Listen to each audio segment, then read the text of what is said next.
Shri Krishna Chaitanya Prabhu Nityananda Shri Advaita Gadadhar Shivasati Gaur Bhaktivinoda Hare Krishna Hare Krishna Krishna Krishna Hare Hare Hare Rama Rama Rama Hare Hare. One way or another,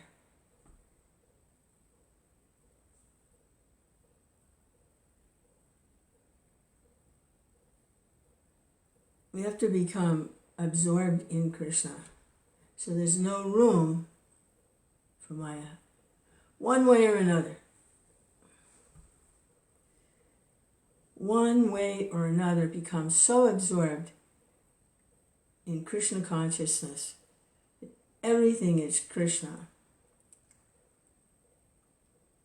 Either by running around and doing things for Krishna, or remembering Krishna. Everything reminds you of Krishna. Somehow or other become absorbed in consciousness of Krishna.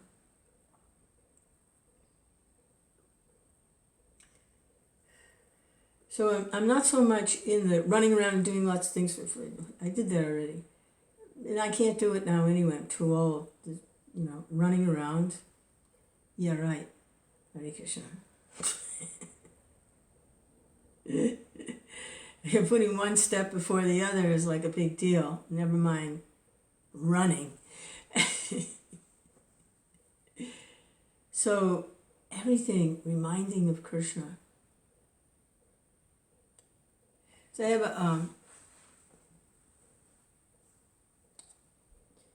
a nice young man. He's fairly new to Krishna consciousness, but definitely an old soul. Definitely fine-tuned for spiritual life, and fairly new to Krishna. So among some of the very interesting things that he says from his realizations, he's a very soft-hearted person and very much in tune with what other people might be feeling. And he has a lot of integrity. He would never cheat anyone or lie or anything like that. There's a lot of good Brahminical qualities like that. Very an advanced soul who's picking up Krishna consciousness probably from a previous life.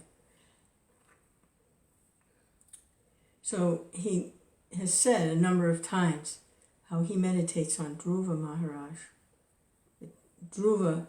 Dhruva's pastimes and Dhruva's journey, he very much relates to Dhruva Maharaj.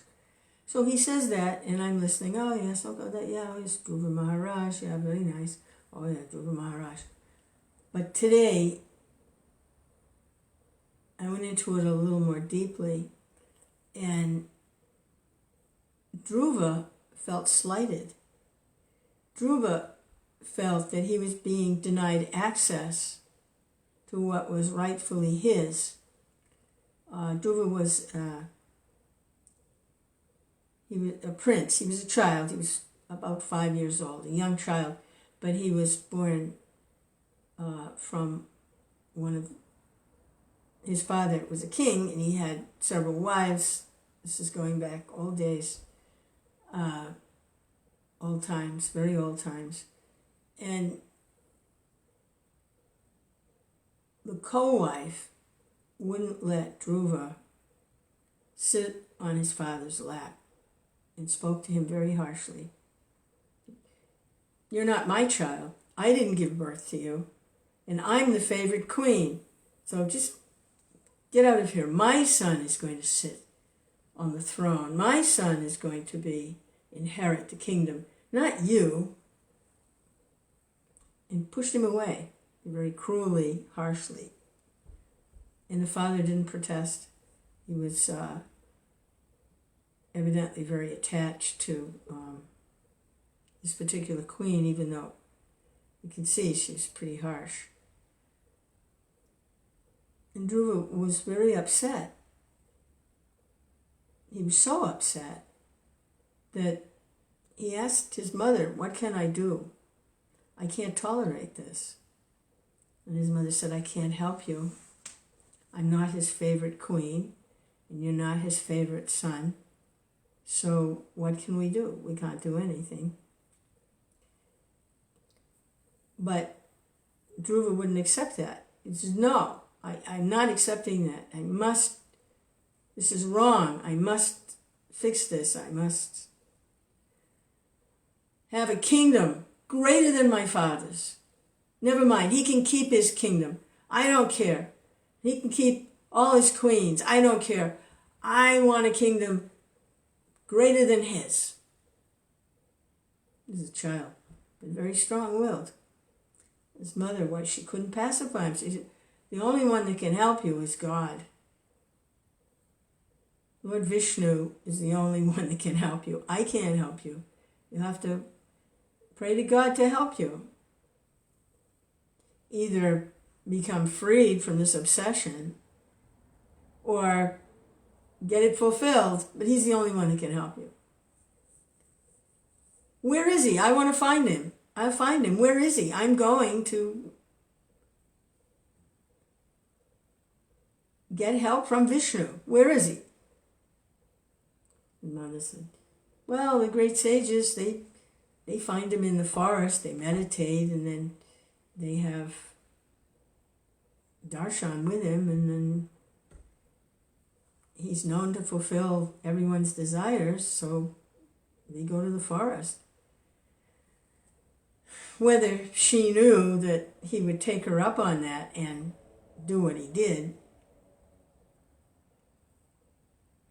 isn't described, but he left home. He's 5 years old. He traveled through villages, through jungles, along rivers, over mountains, until he came to a place deep in the forest where he began to meditate.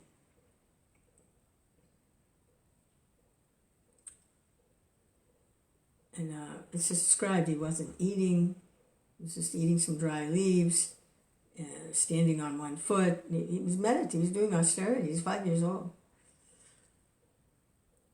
And Narada Muni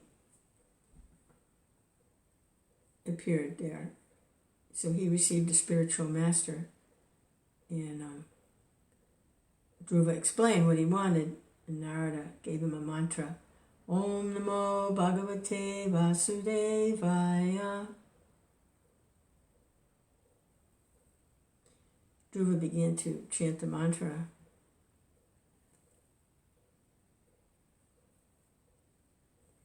And eventually he did get a kingdom greater than his father's.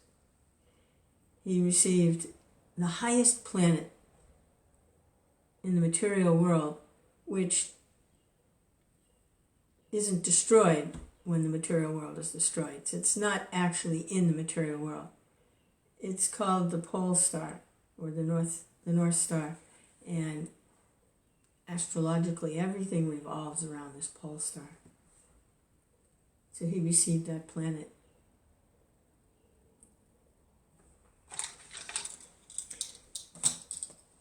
So I think what my friend is telling me, my young friend, is that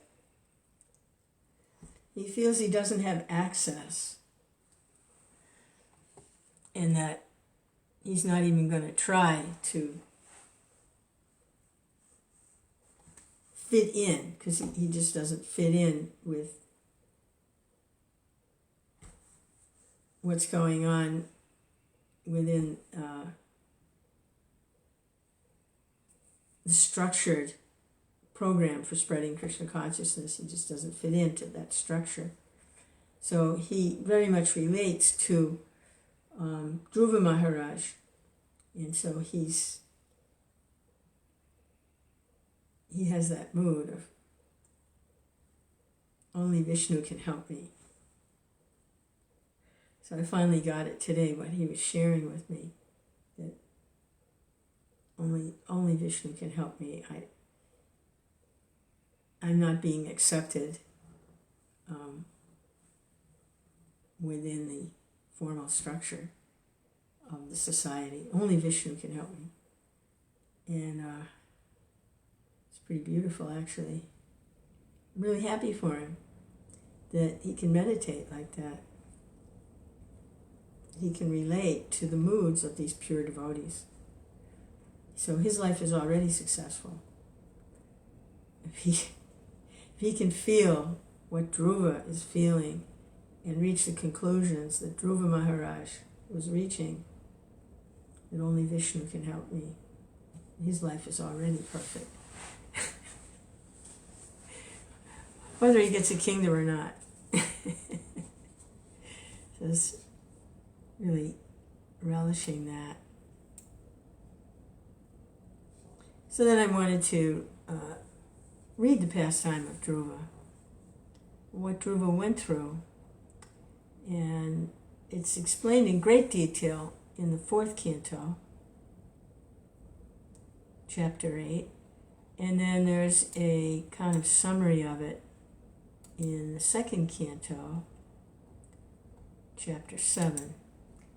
It's in the purport.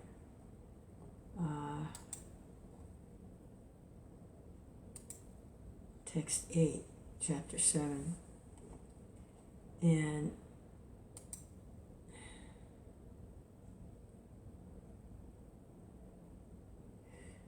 so this is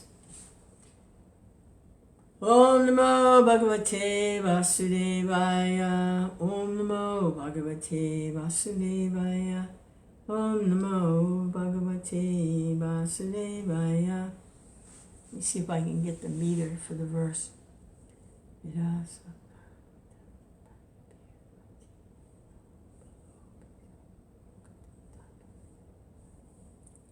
Vidhasapat Yudita Pratibir Antiragno Balo Pisan Upakata Tapase Vanani Tasma Adadruva Gatim Grinate Prasano Dipya Stuvanti Manayo Yad Uparya Dasat. Close. Translation. Being insulted by sharp words spoken by the co-wife of the king, even in his presence, Prince Dhruva, though only a boy, took to severe penances in the forest, and the Lord, being satisfied by his prayer, awarded him the Dhruva planet, which is worshipped by great sages, both upward and downward. So this chapter is incarnations. It's early on in the Bhagavatam, chapter 2, and this is incarnations, scheduled incarnations. So because of Dhruva Maharaj, the Lord incarnated as, I believe it's Prishnigarbha, which is a four-armed Vishnu form. So this is what brought on the incarnation of the Lord. Prabhupada's purport. When he was only 5 years old, Prince Dhruva, a great devotee and the son of Maharaj Uttanapada, was sitting on the lap of his father. His stepmother did not like the king's patting her stepson, so she dragged him out, saying he could not sit on the lap of the king because he was not born of her womb.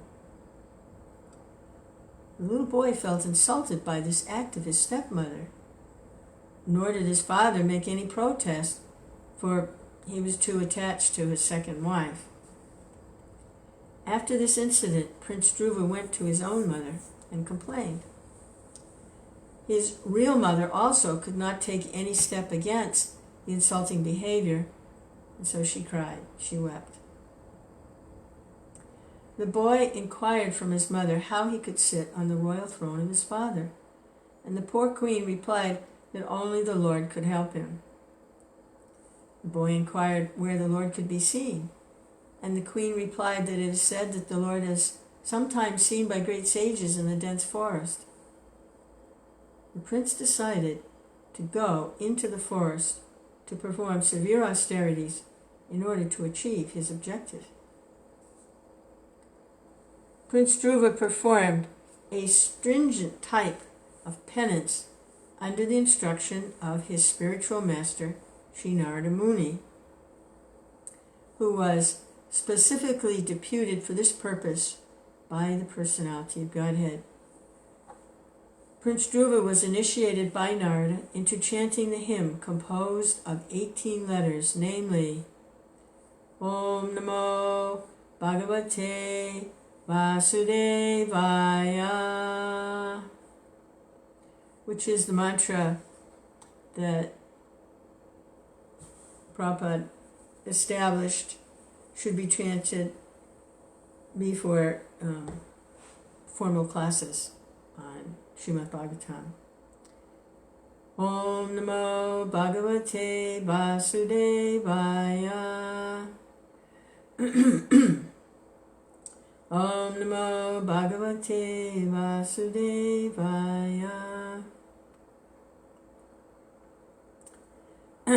So Dhruva chanted that mantra, performed severe austerities, and Lord Vasudeva incarnated himself as Krishna Garbha, a personality of Godhead with 4 hands, and awarded the prince a specific planet above the 7 stars.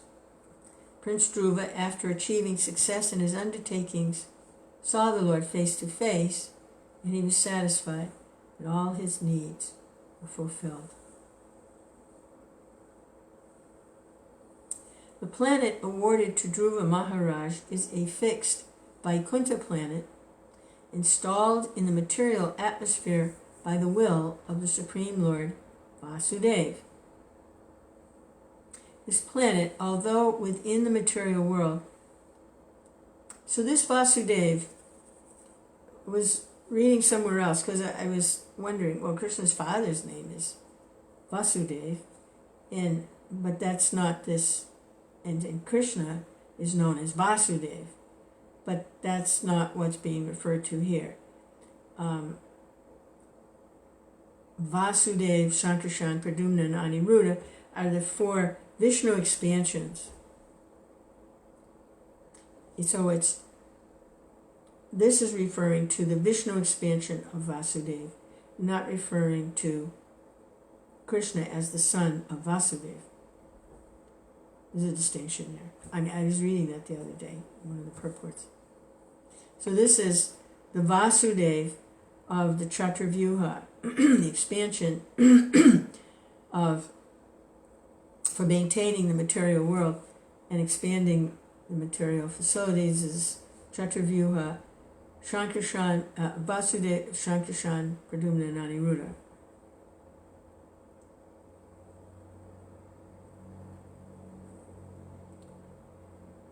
So Lord Vasudeva incarnated himself as Krishna Garma, the personality of Godhead with 4 hands.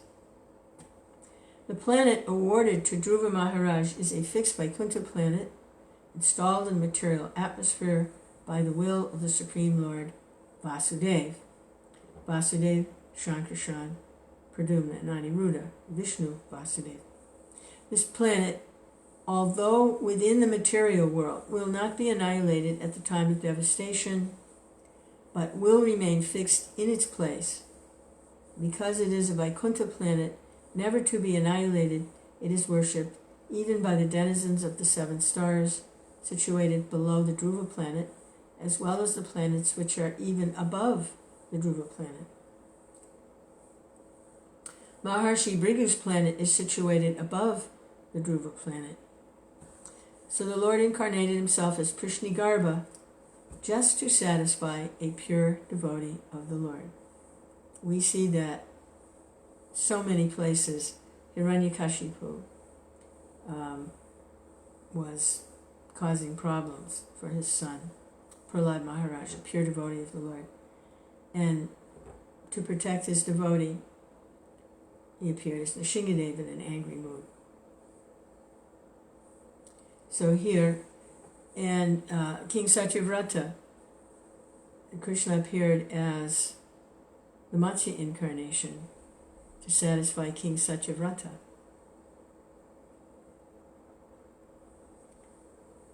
Hare Krishna, Hare Krishna, when he incarnates, it's to annihilate the demons and to protect the devotees.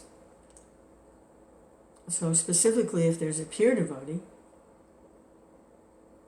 Hare Krishna. So the Lord incarnated himself as Prishnigarbha just to satisfy a pure devotee. And Prince Dhruva achieved his perfection simply by chanting the hymn mentioned above, after being initiated by another pure devotee, Narada. So there's your disciplic succession. A serious personality can thus achieve the highest perfection by meeting the Lord and attain his objective simply by being guided by a pure devotee. Jai Srila Prabhupada. Who automatically approaches by dint of one's serious determination to meet the Lord by all means.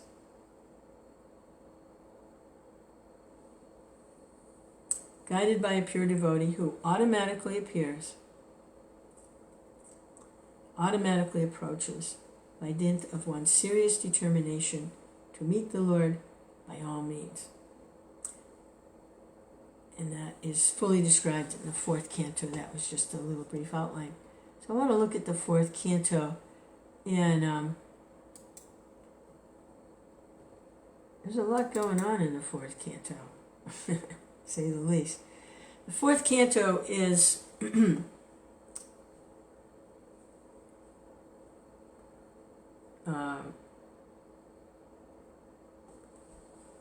Vidura is on pilgrimage. Vidura's gone on pilgrimage. And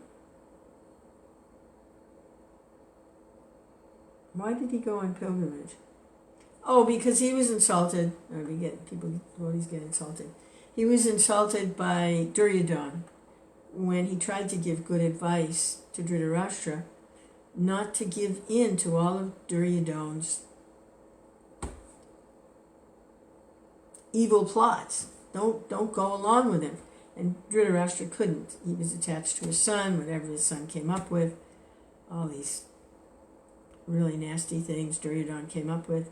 The father just caved in. He was the eldest son. He was going to inherit the kingdom, although Dhritarashtra really shouldn't have even been the king. He wasn't qualified.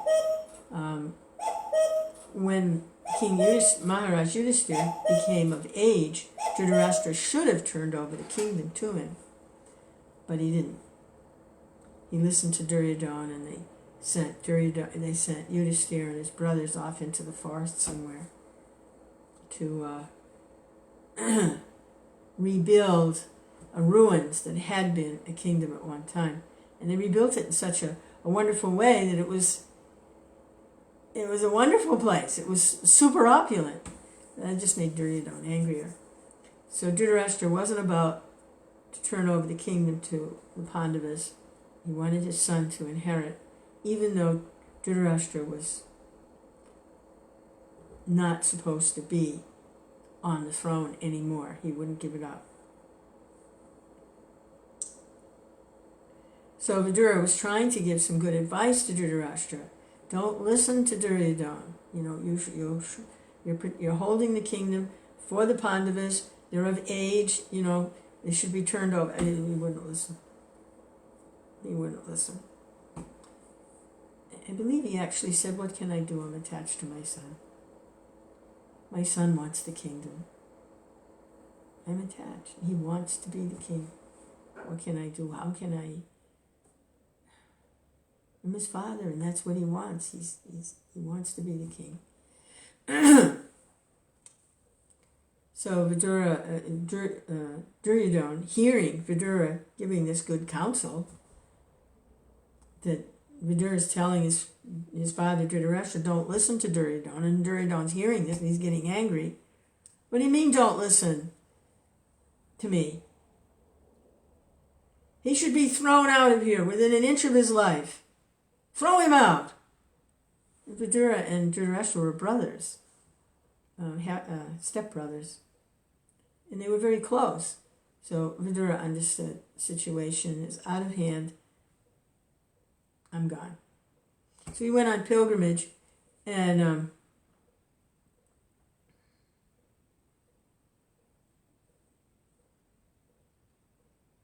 while he was on pilgrimage,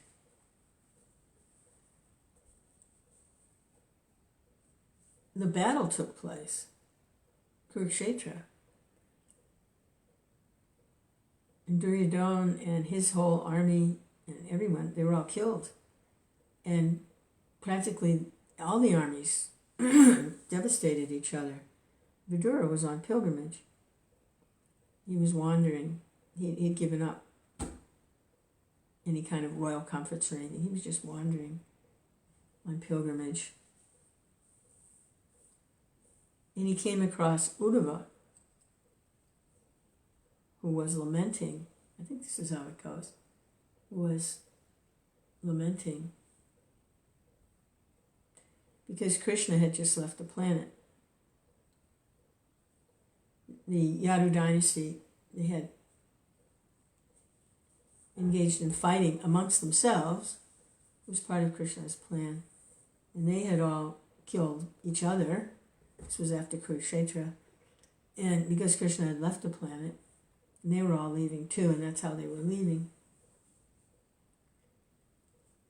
And Uddhava was in intense separation, and everything was finished. The Yadu dynasty, Krishna had disappeared. The Pandavas had gone to the Himalayas. The Kali Yuga was coming in. So Vidura, he wanted to hear from Uddhava. He wanted to hear messages of Godhead from Uddhava. But Uddhava said, I can't. You're my senior. I can't. He said, but Maitreya was there when Krishna... I was there when Krishna disappeared, and so was Maitreya. We were both there with him at the time. And Maitreya is my senior, and he's more appropriate for you to hear from. So this is Maitreya relating to Vidura what is going on and messages of Godhead now that Krishna's left the planet. So Sri Maitreya said, Maitreya uvacha manos tu satarupayam tishra kanyas cha jagnire akutir devahutis cha prashutir iti vishruta. Sri Maitreya said, Swayambhuva Manu begot 3 daughters in his wife Satarupa, and their names were Akuti, Devahuti, and Prashuti.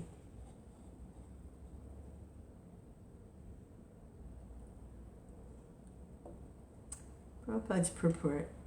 First of all, let us offer our respectful obeisances unto our spiritual master, Om Vishnupad, Sri Srimad Bhakti Siddhanta Saraswati Goswami Prabhupada, by whose order I am engaged in this Herculean task of writing commentary on the Srimad Bhgavatam as the Bhakti Vedanta purports.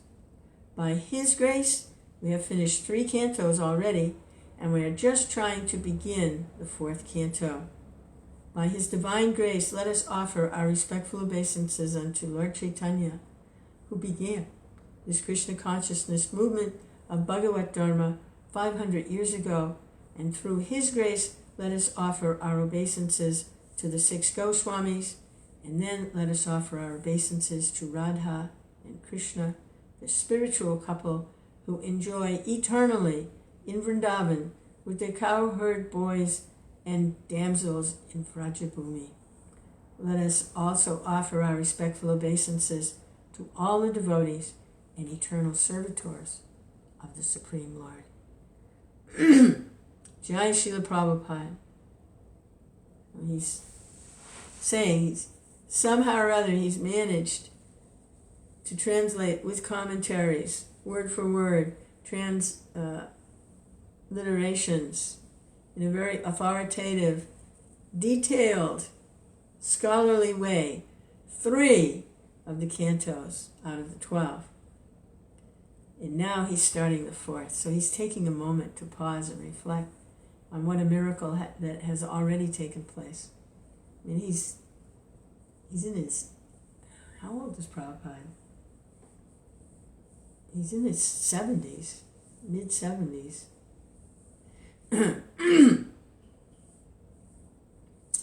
In this 4th canto of Srimad Bhgavatam, there are 31 chapters, and all these chapters describe the secondary creation of Brahma and the Manus. The Supreme Lord himself does the real creation by agitating his material energy, and then, by his order, Brahma, the first living creature in the universe, attempts to create the different planetary systems and their inhabitants, expanding the population through his progeny like Manu and other progenitors of living entities who work perpetually under the order of the Supreme Lord.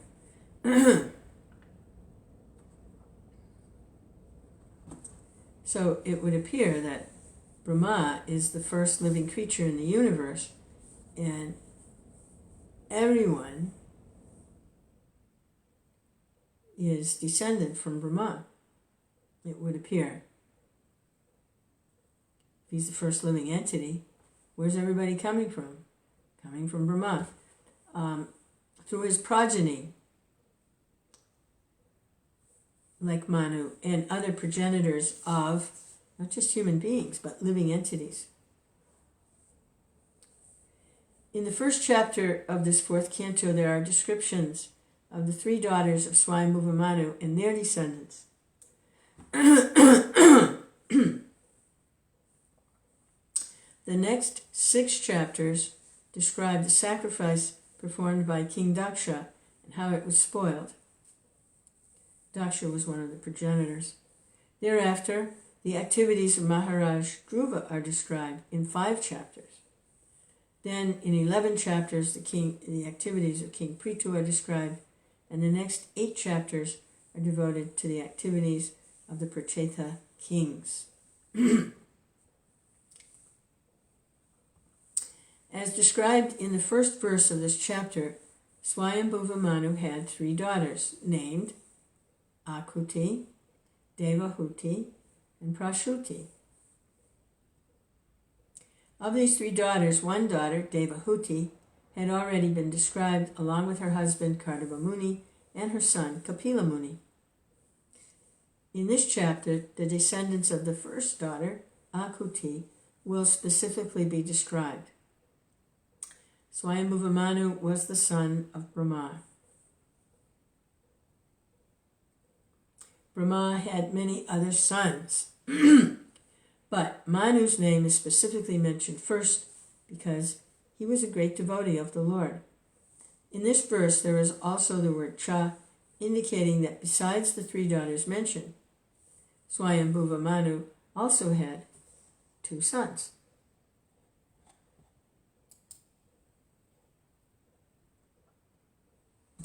Akutim Rukshaye Pradat Api Bratmatim Ripa Putrika Dharmamasricha Satarupa Mu Numodita.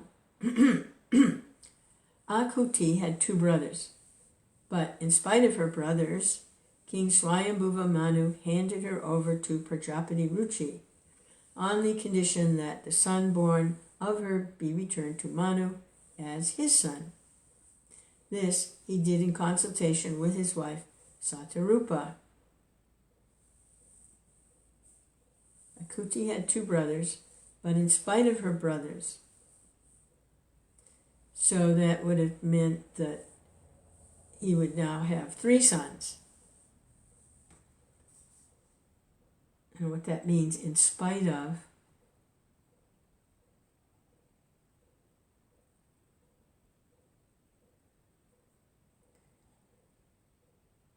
he already had 2 sons, and now he wanted a 3rd one. He wanted to raise his grandson as his son. Sometimes a sonless person offers his daughter to a husband on the condition that his grandson be returned to him to be adopted as his son and inherit his property. This is called Putrika Dharma, which means that by execution of religious rituals, one gets a son, although one is sonless by his own wife. But here we see extraordinary behavior in Manu, for in spite of his having 2 sons, he handed over his first daughter to Prajapati Ruchi on the condition that the son born of his daughter be returned to him as his son. Srila Vishwanath Chakravarti Thakur comments in this connection that King Manu knew that the Supreme Personality of Godhead would take birth in the womb of Akuti. Therefore, in spite of having 2 sons, he wanted the particular son born of Akuti, because he was ambitious to have the Supreme Personality of Godhead appear as his son, and grandson Manu is the lawgiver of mankind. To have the Supreme Personality of Godhead appear as his son and grandson. Manu is the lawgiver of mankind. Since he personally executed the Putrika Dharma, we may accept that such a system may be adopted by mankind also. Thus, even though one has a son, if one wants to have a particular son from one's daughter, one may give one's daughter in charity on that condition. That is the opinion of Srila Jiva Goswami.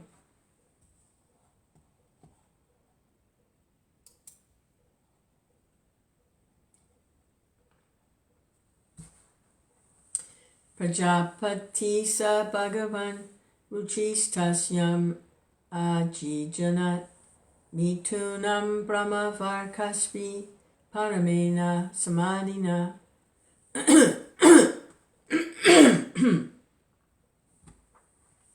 Ruchi, who was very powerful in his Brahminical qualifications and was appointed one of the progenitors of the living entities, begot 1 son and 1 daughter by his wife Akuti.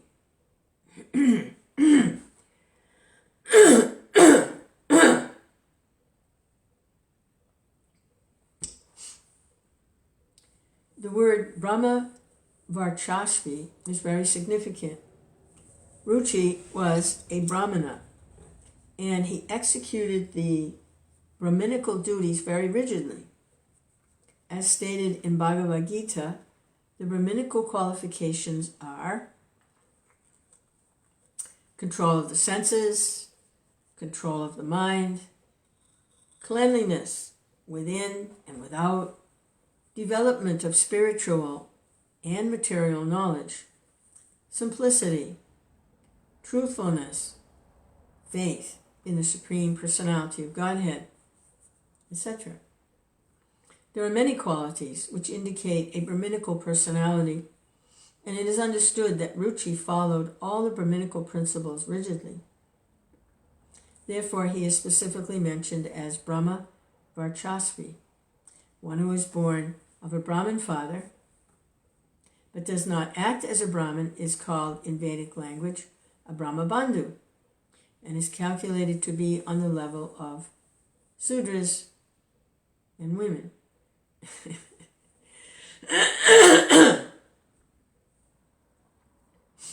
Thus, in the Bhagavatam we find that the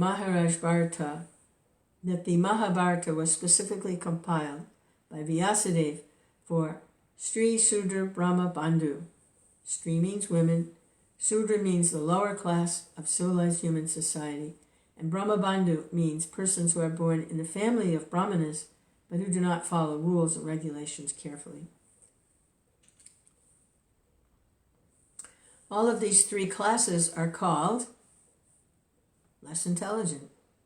They have no access to study the Vedas, which are specifically meant for persons who have acquired the Brahminical qualifications.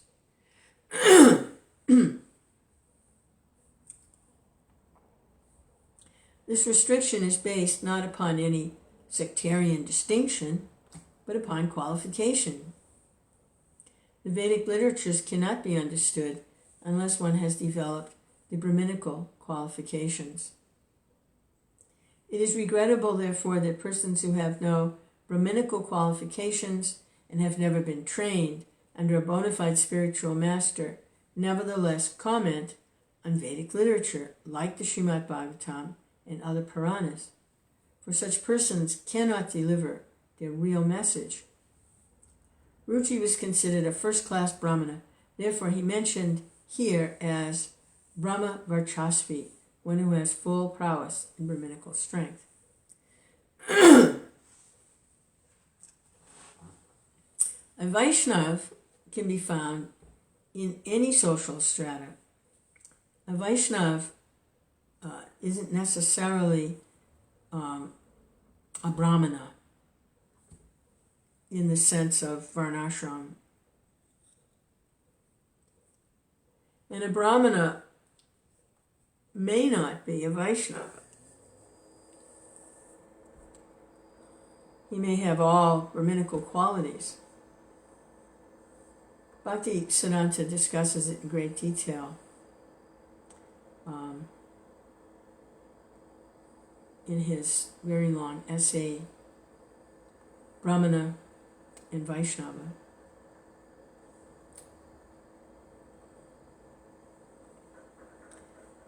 But for social structure and for teaching, Brahmanas are essential. Must be a Brahminical class, and they have certain qualifications.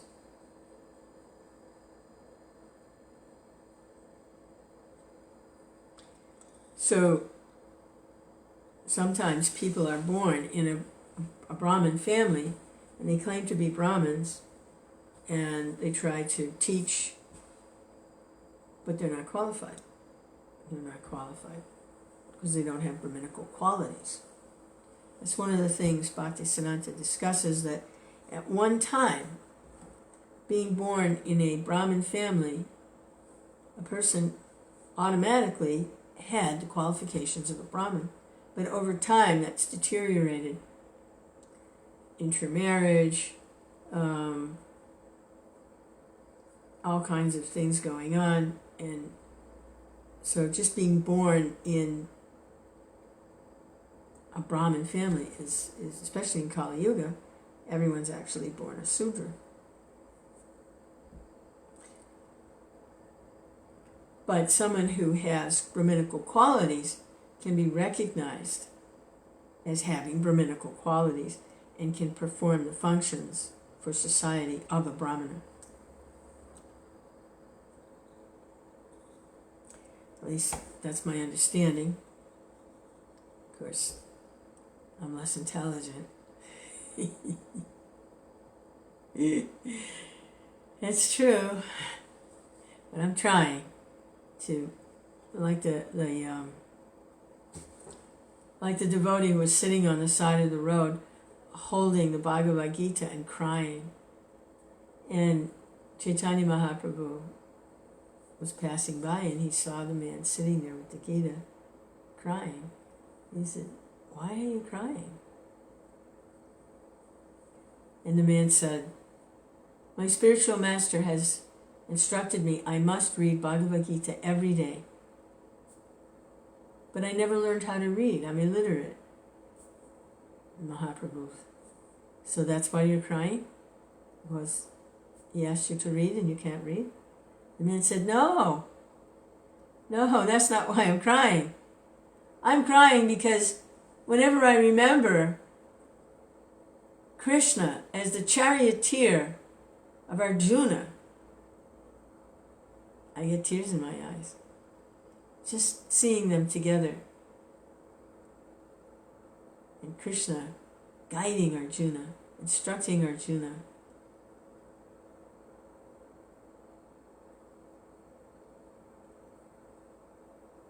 That's why I cry.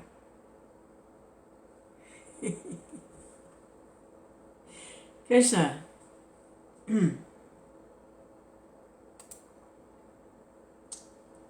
Yastayo Purusha Shakshad Vishnur Yagna Swarupadrik Yastri Sa Dakshina Bhutir Amsa Bhutana Payini. Of the two children born of Akuti, the male child was directly an incarnation of the Supreme Personality of Godhead, and his name was Yagna, which is another name of Lord Vishnu. The female child was a partial incarnation of Lakshmi, the goddess of fortune, the eternal consort of Lord Vishnu. That's interesting. They're appearing as brother and sister. She's a partial incarnation of the eternal consort. Prabhupada's purport, Lakshmi, the goddess of fortune, is the eternal consort of Lord Vishnu. Here it is stated that both the Lord and Lakshmi, who are eternal consorts, appeared from Akuti simultaneously. Both the Lord and his consort are beyond this material creation, as confirmed by many authorities. Narayana Paro Vyaktat. Therefore, their eternal relationship cannot be changed, and Yagna, the boy born of Akuti, later married the goddess of fortune, married his sister. Hare Krishna. That's like Pradyumna, who was born of Rukmavati, grew up instantly, and became her husband.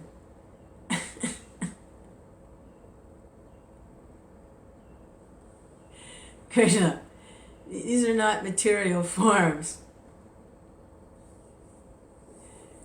Krishna. So, okay. Hare Krishna. Actually, I said that once to my parents. I was like, 9 or 10. And my brother was like 2 or 3 or something like that. And I said something to I said, I know, it'll make things a lot easier if I just marry my brother. Then we can keep it all in the family, and it won't be any strangers or anything. And my parents were in shock. I said, no, we don't do that. No, it doesn't work like that. Krishna, kids say the darndest things.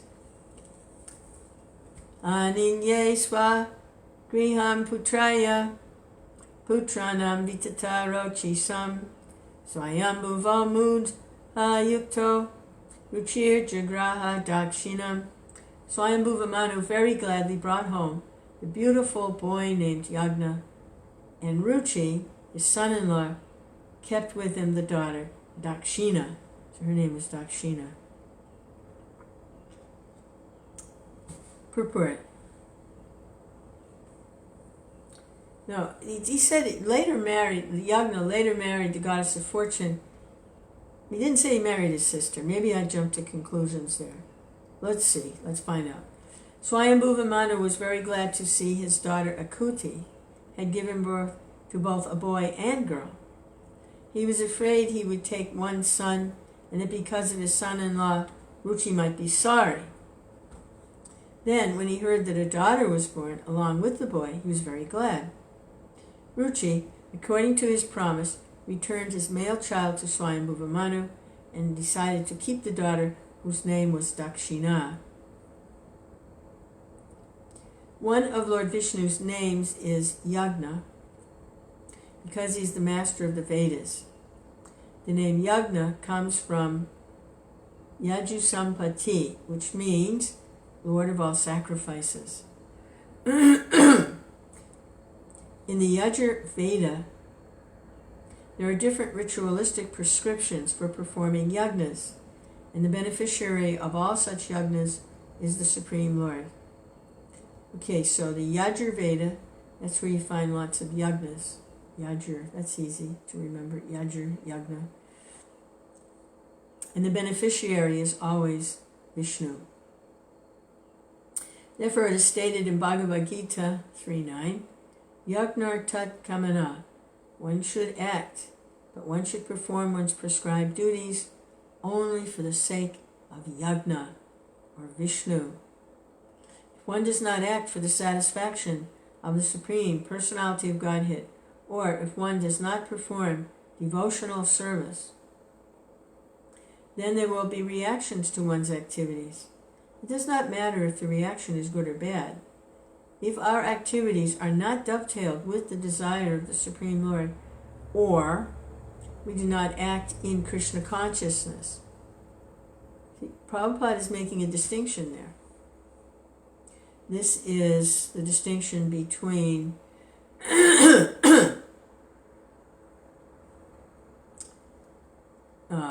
acting in Krishna consciousness is the spontaneous level of devotional service, where we're fully conscious of Krishna in whatever the person is doing. They're conscious of Krishna. They're practicing in such a way that everything is reminding them of Krishna. It's not so much rules or regulations. They're not like trying to qualify for remembering Krishna. They're actually remembering Krishna. They're actually conscious of Krishna. As distinct from, how does Prabhupada say here, dovetailed with the desire of the Supreme Lord.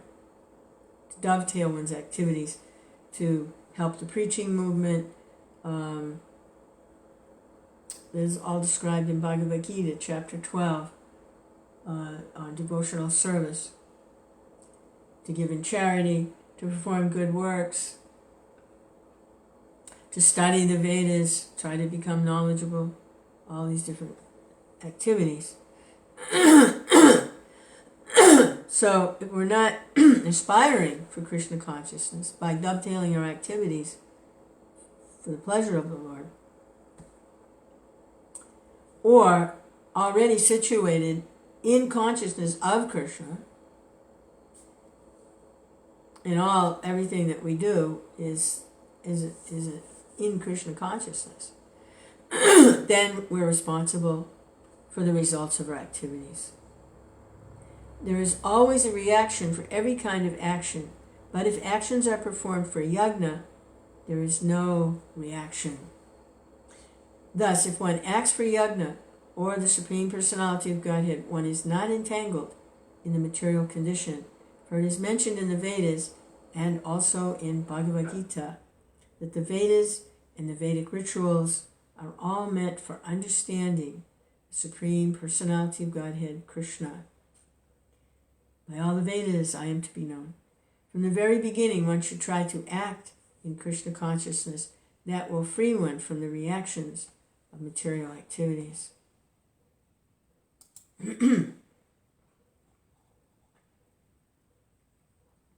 Okay, yeah, he later did marry his sister. There it is.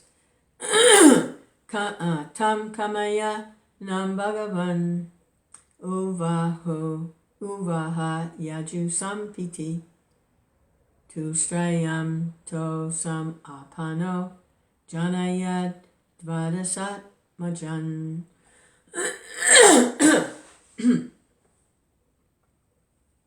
The Lord of the ritualistic performance of yajna later married Dakshina, who was anxious to have the Supreme Personality of Godhead as her husband. And in this wife, the Lord was also very much pleased to beget 12 children.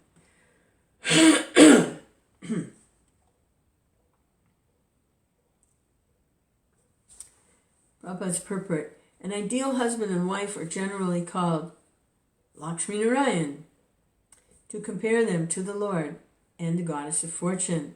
For it is significant that Lakshmi Narayan are forever happy as husband and wife. A wife should always remain satisfied with her husband, and a husband should always remain satisfied with his wife. In the Chanaka Shloka, the moral instructions of Chanaka Pandit, it is said that if a husband and a wife are always satisfied with one another, then the goddess of fortune automatically comes. In other words, where there is no disagreement between husband and wife, all material opulence is present, and good children are born. Generally, according to Vedic civilization, the wife is trained to be satisfied in all conditions, and her husband, according to Vedic instruction, is required to please the wife with sufficient food, ornaments, clothing.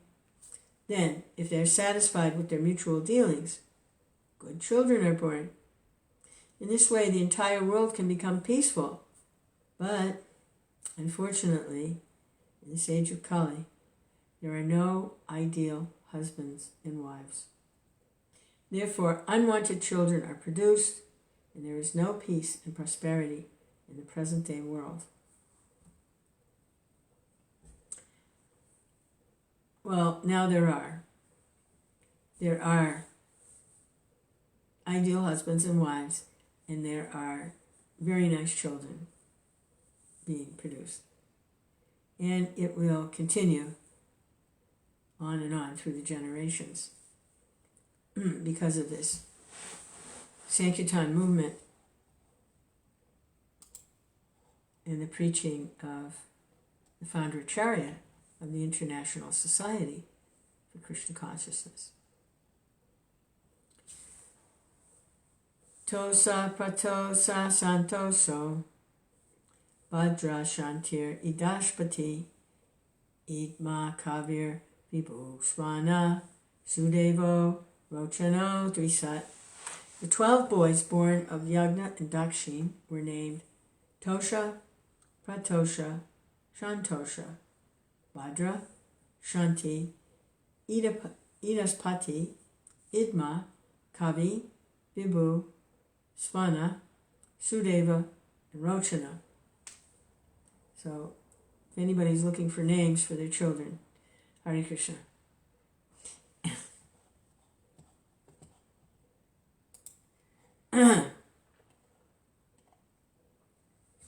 Tusita namate deva asan swayam bhuvantare marichi mishra sayo yagna sura ganeshvara. During the time of Swayambhava Manu, these sons all became the demigods, collectively named the Tushitas. Marichi became the head of the 7 rishis, and Yagna became the king of the demigods, Indra.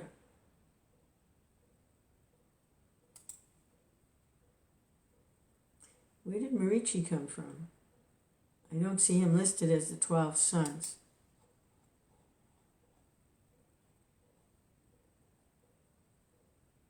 Oh, okay. He's listed separately because he isn't one of the 12 sons. But during the time of Swayambhuva Manu, these 12 sons all became the demigods, collectively named the Tushitas.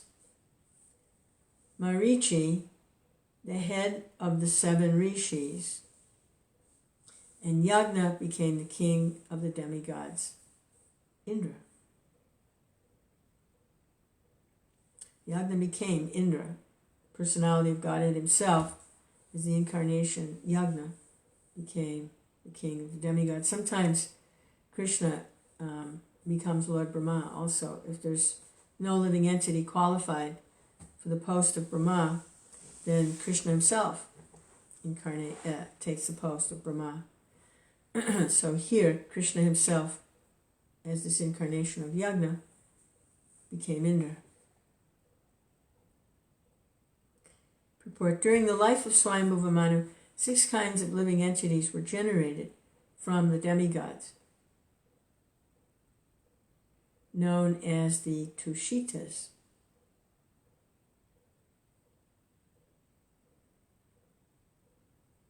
From the sages headed by Marichi, and from the descendants of Yagna, the king of the demigods, all of them expanded their progeny to observe the order of the Lord.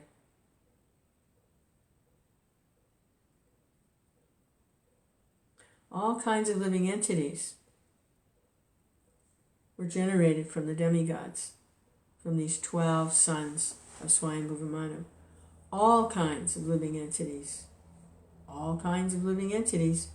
were generated from these sons of Swayambhuva Manu, who are collectively known as the Tushitas. And all kinds of living entities were generated from the sages, headed by Marichi, and from descendants of Yagna, the king of the demigods, and all of them expanded their progeny to observe the order of the Lord to fill the universe with living entities. Hare Krishna. These 6 kinds of living entities are known as Manus, Devas, Manuputras, Amsavatars, Sureshwaras, and Rishis. Yagna, being the incarnation of the Supreme Personality of Godhead, became the leader of the demigods. Indra. So the universe was empty, now it's filling up. Swayambhuva Manu's 2 sons, Priyavrata and Uttanapada. Uttanapada is the father of Dhruva Maharaj. Swayambhuva's 2 sons, Priyavrata and Uttanapada, became very powerful kings, and their sons and grandsons spread all over the 3 worlds during that period. So this pastime of Dhruva Maharaj takes place very early on in the creation of the universe, because Uttanapada was the son of Swayambhuva Manu, and they're busy trying to fill the universe with living entities. So the pastime of Dhruva took place very early on.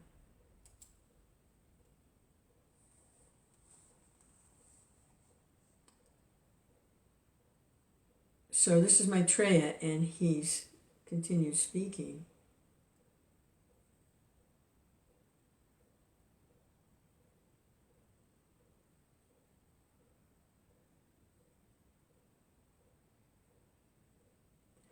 He's speaking to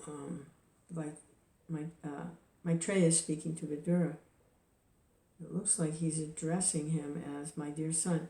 Devahutim adatata kardamaya majam manu tat sambandhi shruta prayam bhagavata gadato mama. So Maitreya says, my dear son. He's talking to Vidura.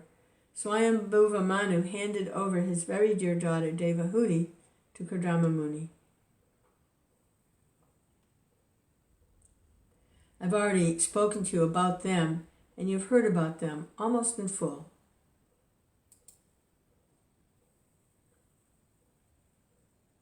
Dakshaya Brahmaputraya Prashrutim Bhagavan Manu Prayachad Yad Krita Sargas Trilokyam Vitato Mahan.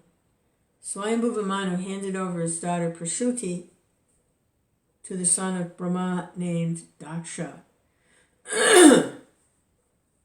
So there was Akuti and Prashuti, and there was one other one, Devahuti.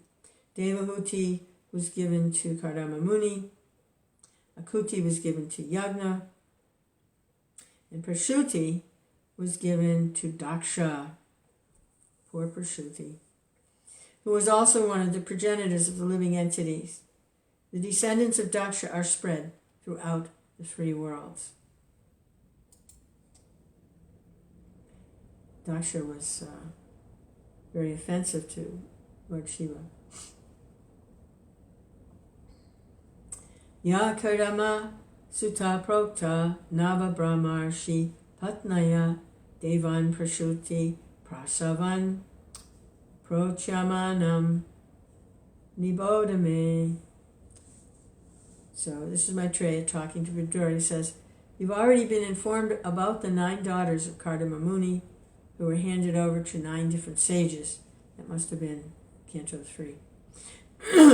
I shall now explain the descendants of those 9 daughters. Please hear from me.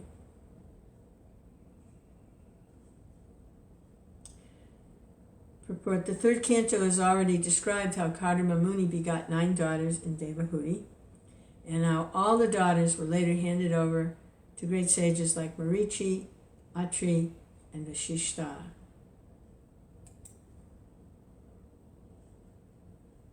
Karma Muni's daughter Kala was married to Marichi, gave birth to 2 children whose names were Kasyapa and Purnima. Their descendants are spread all over the world. Kardama Muni's daughter Kala, so he had 9 daughters. This Kala was married to Marichi, who gave birth to 2 children.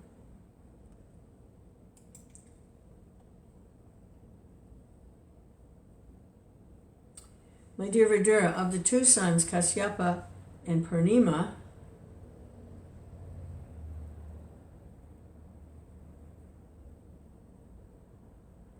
these are who are they the sons of? Swayambhuva Manu. Are they the sons of? Who are these the sons of?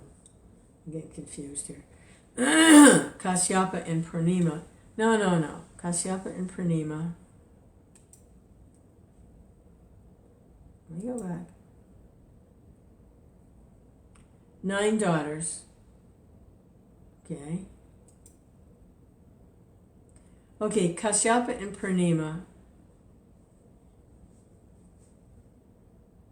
were born from Kardama Muni's daughter, Kala, married. Okay.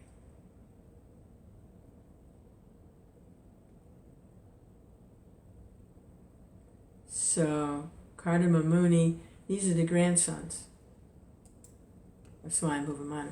My dear Vidura, of the 2 sons, Kasyapa and Purnima, Purnima begot 3 children named Viraja, Vishvaga, and Devakulya. Of these 3, Devakulya was the water which washed the lotus feet of the personality of Godhead, and which later on transformed into the Ganges of the heavenly planets.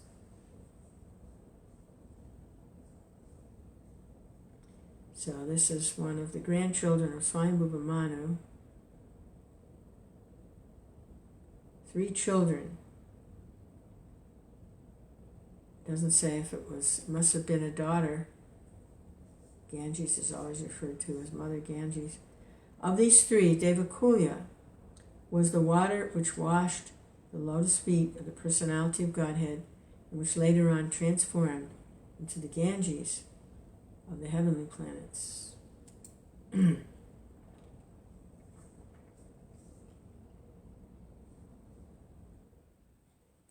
Anasuya, the wife of Atri Muni, gave birth to 3 famous sons. So this is also one of the daughters of Kardama Muni. Soma, Dattatreya, and Durvasa, who were partial representations of Lord Vishnu, Lord Shiva, and Lord Brahma. Soma, partial representation of Lord Vishnu. Dattatreya, partial representation of Lord Shiva. And Durvasa, the famous Durvasa, partial representation of Lord Brahma. Now, see, they were listed differently. Yeah, they're not correlated like that, how they're listed, this one. Okay, so scratch that. Start over. Anasuya, the wife of Atri Muni, gave birth to 3 famous sons, grandsons of Swayambhuva Manu, Soma, Dattatreya, and Durvasa, who were partial representations of Lord Vishnu, Lord Shiva, and Lord Brahma. Soma was a partial representation of Lord Brahma. That makes sense. Dattatreya was a partial representation of Lord Vishnu, and Durvasa, with his anger, was a partial representation of Lord Shiva.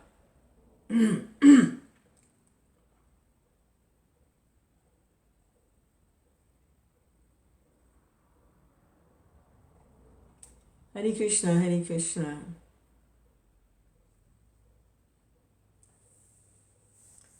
Okay, I'm going to stop there for a little while, probably just chant chant a little bit. Hare Krishna, Krishna Krishna.